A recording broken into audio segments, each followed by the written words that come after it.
సాధారణంగా మనం వినే సంఘటనలకు భిన్నంగా ఇప్పుడు మీరు చూడబోతున్న వీడియోలో ఉంది. హిందీలో ఉన్న ఈ వీడియోను తెలుగులోకి అనువదించడం జరిగింది. ముందు వీడియో చూడండి.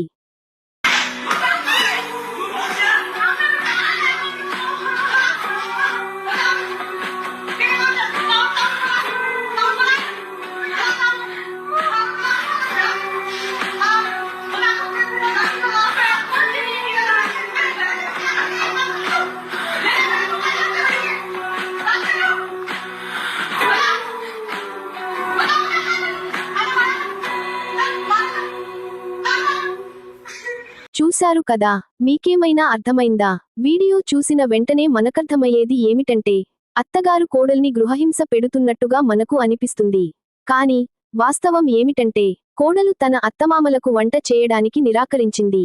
ఆమె తల్లి అక్కడికి చేరుకుని ఆమెను తిట్టి, కొట్టి, ఆపై ఆమె చేత భోజనం వడ్డించేలా చేసింది.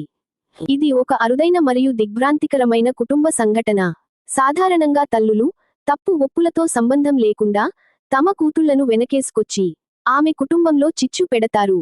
కానీ ఈ తల్లి అద్భుతమైన సంప్రదాయం సమాజానికి చేసి చూపింది. అత్తవారింట కొందరు కోడళ్లు ఇలాగే అడ్డదిడ్డంగా ప్రవర్తిస్తూ ఉంటారు. అత్త, కోడలను కూతురులాగా చూసుకోవాలి.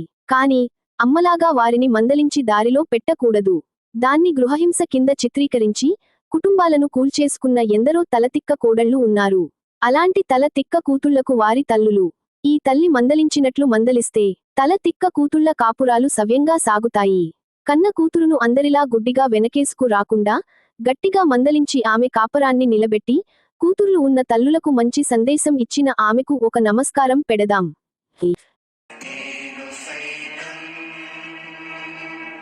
మిత్రులారా, దయచేసి సబ్స్క్రైబ్, లైక్, కామెంట్, షేర్ చేయండి.